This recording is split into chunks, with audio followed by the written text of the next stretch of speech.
How do you respond to tragedy? How do you respond when there is a crisis in your life?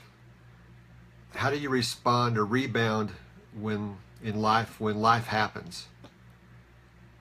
My name is Tim Maudlin with DoWhatYouCanNow.com. I've been recording different videos, and in some of those previous videos I've been telling the story from March 2nd, 2012, when a tornado hit my hometown.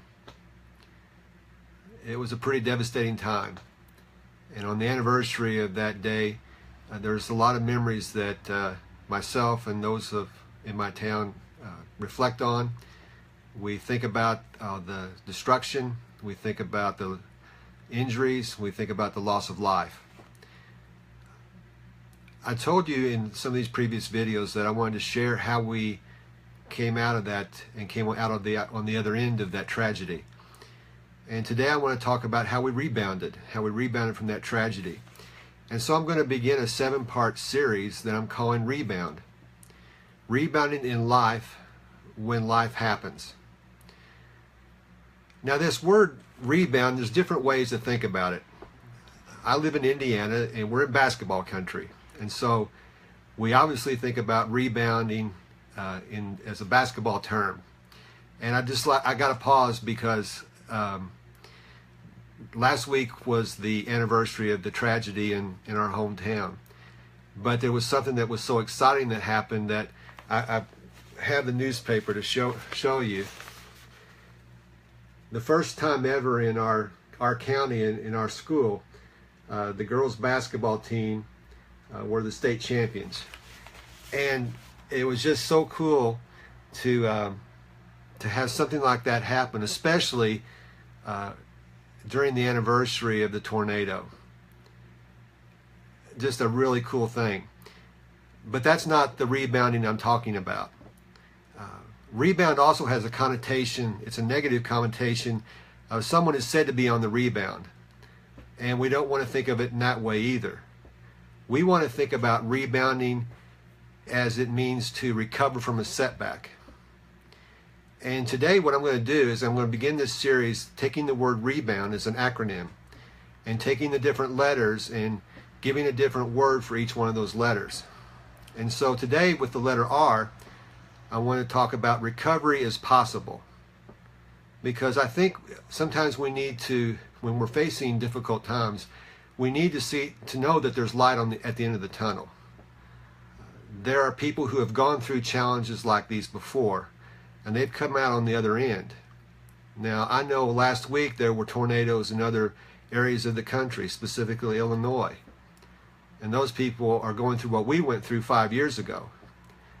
I want those people and other people to know that recovery is possible. I think it's important to have hope, to know that you can get through this. The story I'm going to share with you is just a small part that I played in this. And if you look behind me on the wall, there's a t-shirt. When I went to bed the night of the tornado, I felt helpless because I didn't know what to do. And I hadn't been helping that day with the people who were injured and so forth.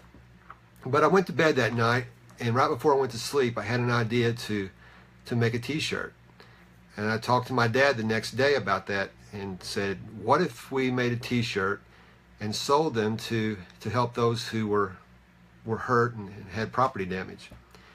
And so we did that. Now, I'm not going to get into all the details about that in this video, because this video is about hope. And I want to kind of fast forward to the end of this. But just let me say that the tornado hit March 2nd, 2012 on a Friday. On Saturday, I had the idea and started to work up the design that you see on that t-shirt. On Sunday, I built a Facebook page. Now, up until that point, I was the only one working on it. But more and more people started getting involved from Sunday on. And by the time we started selling t-shirts that following Tuesday, just a few days after the tornado had hit, we were making $1,000 an hour. And I still just can't believe that was taking place.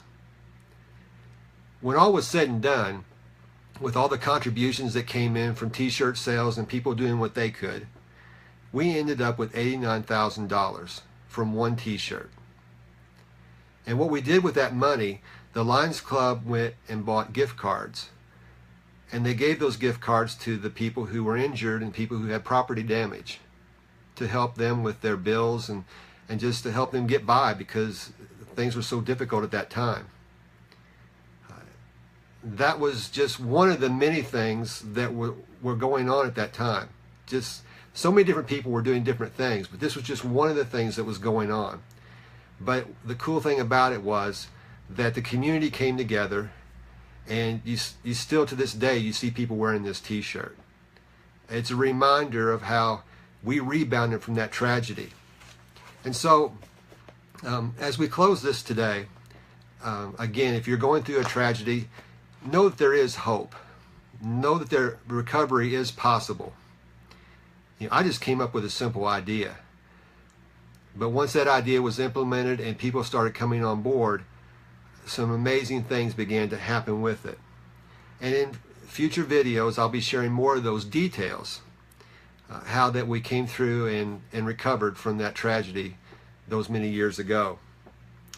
In the next video, I'll tell more of this story, taking the letter E, and the next video is entitled, Even the Little Things Matter. I want to thank you for joining me this evening. Please encourage you to like, share, and comment. And until next time, I want to encourage you to do what you can where you are. Until next time, thanks.